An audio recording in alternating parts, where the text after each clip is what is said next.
which of the two video channels, Vimeo or YouTube, is best for social media marketing? YouTube. YouTube. Simply because people are already... YouTube is connected to Google, and YouTube is the second most powerful search engine because it's linked to Google. And if you know anything about SEO, you can leverage that attention for people to come to your channel and watch whatever content that you're going to be producing or putting out there. So if you're someone who's really good at fashion, or someone who's really good at dancing, or someone who, I don't know, is really good at knitting, you can create a whole bunch of tutorials or a series based off that content around that.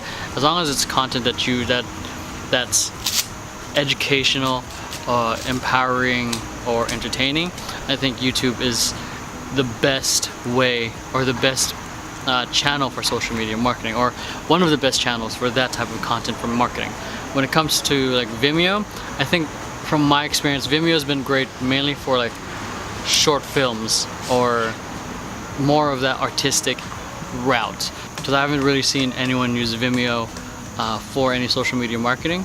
I mean, who knows, things might change, but I honestly don't think it will anytime soon. So if you're trying to market yourself between, and you're trying to choose between Vimeo and YouTube, YouTube's the way to go.